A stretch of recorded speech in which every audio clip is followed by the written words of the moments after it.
Hai, Assalamualaikum warahmatullahi wabarakatuh. Masih lagi bersama dengan Santai Sejarah. Video kali ini cikgu akan kongsikan tajuk-tajuk fokus SPM 2021.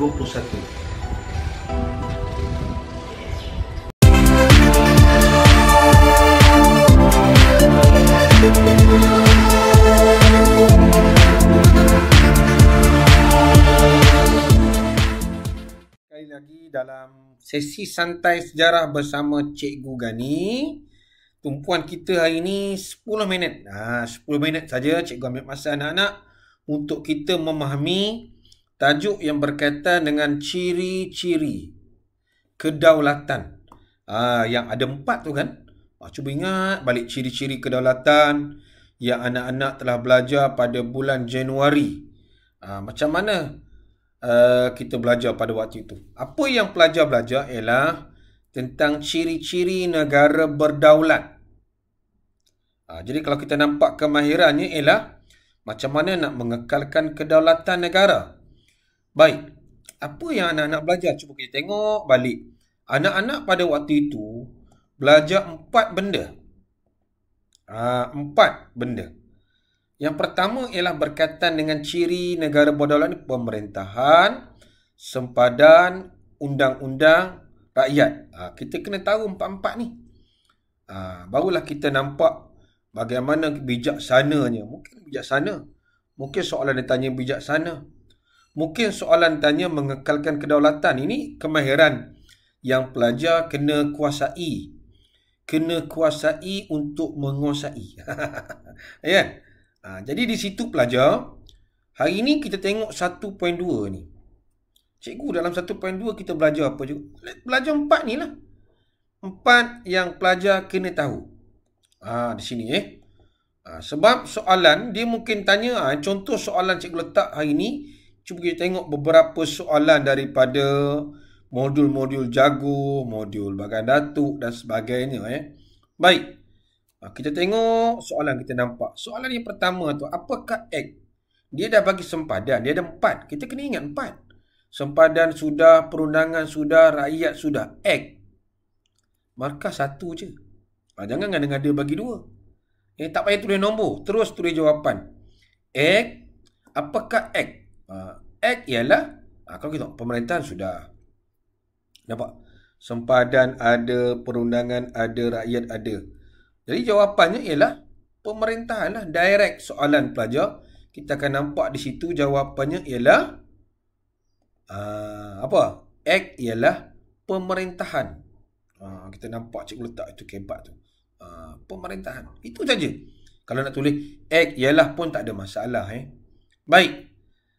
Soalan B tu cikgu dah letak dah. Apa intro dia. Apakah kepentingan? Tadi saya sudah bagi tahu kan. Kemahiran yang diharapkan kepada pelajar ialah kepentingan pemerintahan. Kepentingan apa? Pemerintahan ini kepada negara. Kalau kita tengok ni, pemerintahan yang, kalau kita nampak pemerintah yang stabil, apa pentingnya kepada kita? Nampak cikgu letak. Yang pertama, kita nak politik kita stabil lah. Itu tugas pemerintah. Bila politik stabil, negara kita akan aman. Nampak? Politik yang ini dia pergi sosial. Negara akan aman, ekonomi kita macam mana? Sambung satu ekonomi. Mungkin kita kata ekonomi kita semakin berkembang pesat. Dapatlah 3 markah. Kalau kita nak tambah lah. Kalau kita nak tambah, serta mempunyai politik yang stabil. Kalau kita nak tambah, serta negara aman, kena buang serta ni, kita gantikan dan ataupun kita koma. Katakan kita nak koma. Boleh? Negara aman dan ekonomi yang stabil. Boleh? Itu tengok kemahiran yang diharapkan pada pelajar. Itu sebab cikgu tengok pelajar kena faham kemahiran tu. Yang kedua, unik. Apa itu unik? Kita kena faham istilah unik ni. Bagaimana keunikan dapat dikekalkan? Uniknya kita ni, masyarakat kita ni, berbilang kaum, pelbagai bahasa, pelbagai budaya, agama yang pelbagai hidup bersatu padu. Bagaimana kita dapat kekalkan? Mungkin cikgu boleh bagi beberapa panduan pelajar. Kalau kita tengok di sini pelajar, panduan yang pertama mungkin pelajar boleh ambil ialah kita unik dari segi bahasa. Sebab kita gunakan bahasa yang sama, iaitu bahasa Melayu. Dan kita ada satu prinsip yang semua kaum faham dan kita nak panggil explain pula. Kita gunakan dalam kehidupan kita, iaitu rukun negara. 5 prinsip rukun negara. Itu unik. Macam mana? Keunikan dapat dikekalkan dengan semua kaum memahami rukun negara. Contohnya apa? Apa rukun negara? Contohnya kesetiaan kepada undang-undang. Rukun negara. Apa lagi kita nampak? Bagaimana keunikan? Saling hormat menghormati. Kita ambillah nilai 1. Hormat menghormati. Nampak? Cukup. Dia nak 3 je. Tapi bagi huraian, bagilah jawapan. Kalau boleh fakta, huraian, contoh, itu yang terbaik lah. Ramalkan apa yang berlaku sekiranya tidak dilaksanakan. Kita ambil kalau kesan ni pelajar, cuba ambil dari segi ekonomi, dari segi politik, dari segi sosial. Ekonomi macam mana? Ekonomi kita akan terumbang-ambing lah, musnah lah. Sebab tak ada kerjasama. Dari segi politik tidak stabil. Kerana rakyat hidup tidak bersatu padu. Bila tak bersatu padu, negara kita tidak aman. Senang benar nak jawab kan? Sebab kita buat, ada fakta, ada huraian. Ingat ini 4 markah. Bagilah contoh yang sesuai. Sekiranya perkara seperti di C tidak dapat dilaksanakan, negara kita tidak akan dihormati. Kerana masyarakat kita sering bergaduh di antara satu sama lain. Kita nampak, iaitu perkara yang kecil dibesar-besarkan sehingga menyebabkan bagi tahu ekonomi negara terganggu, politik tidak stabil, macam-macam. Okey, cuba kita tengok contoh sikit pelajar. Ini tentang kita belajar ni. Bagaimana kebijaksanaan kita nak mengekalkan kedaulatan negara ni kan. Ini juga ambil di PPK, kita nampak kan. Kita ada 4 ini. Sempadan kita fahamlah, sempadan kita dengan negara jiran. Apa dia? Garis pemisah lah. Pemerintahan apa dia? Siapa itu pemerintahan kita? Yang di Pertuan Agong. Kalau negeri ialah Sultan. Dibantu oleh siapa? Perdana Menteri, Menteri Besar. Kalau perundangan, kita ada perundangan. Asas tu ada dalam rukun negara kan. Tengok prinsip apa tu? Dah lupa dan kita nampak rakyat yang berbilang kaum yang saling hormat menghormati. Jadi kalau soalan dikeluar, katalah soalan lain, cikgu tengok pada modul-modul lain. Kita tengok satu modul daripada Bangan Datuk, sama juga. Dia tanya apa? Cuba cikgu besarkan kan. Nampak? Kalau kita nampak di sini pelajar, full screen. Kita besarkan. Cuba pelajar tengok. Nyatakan 3 ciri negara berdaulat tadi. Pemerintahan. Kita nampak situ kan. Kalau pelajar nak jawab lah kalau kita nak tengok, cikgu dia tanya 3 dah, cikgu kita nak buat macam mana? Macam mana kita nak buat 3 ni? 3 ciri negara berdaulat. Dari segi apa tadi?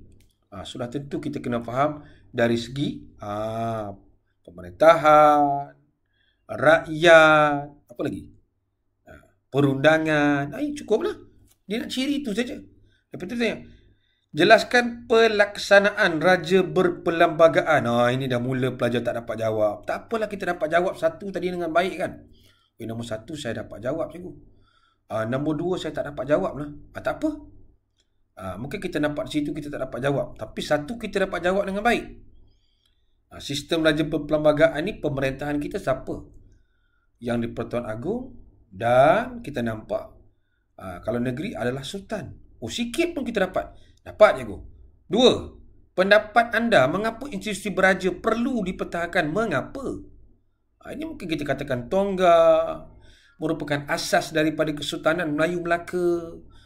Dia merupakan sejarah yang perlu kita pertahankan kerana ini membuktikan bahawa negara di Asia Tenggara ini, khususnya negara kita ni, ada sistem beraja kan. Raja ni sebagai apa? Penentu kepada ketentuan keamanan negara kita kan. Nampak? Macam-macam lah boleh buat kan. Ini satu soalan. Kedua, ini ada jawapan. Nampak nampak sama juga. Dua ciri negara berdaulat dia ambil sama ini juga. Kalau kita tengok itu sama juga. Dia ambil kepada yang berkaitan dengan pemerintahan, sempadan, perundangan. Kalau kita tengok bagaimana dapat menjamin kedaulatan, sama pelajar. Jadi kalau kita nak kuasai pelajar, tak ada cara lain yang pelajar boleh buat. Tak ada cara lain pelajar boleh buat kecuali kita memahamilah cara menjawab. Last, sebelum saya berhenti, cuba kita tengok macam ini kan. Kata kita ambil perundangan. Ini fakta. Hal ini kena asas kepada asas uraian. Macam mana dia jawab Saya itu memelihara kesejahteraan, menjamin keadilan dan nampak ni. Katakan ini satu huraian, banyak huraiannya. Menggubal huraian. Itu cara kita jawab. Kalau kita di sini kita nampak satu lagi rakyat. Apa kita nampak rakyat? Ini fakta. Rakyat merupakan penduduk huraian. Terdiri daripada pelbagai kaum huraian. Disatukan dengan satu bahasa huraian. Contohnya, contoh. Terlibat, ini nampak huraian. Kita nampak jawapan macam ini dia sudah dapat 6/6. Kalau 6 markah belajar. Okey. Nampak Jadi cikgu ulas balik.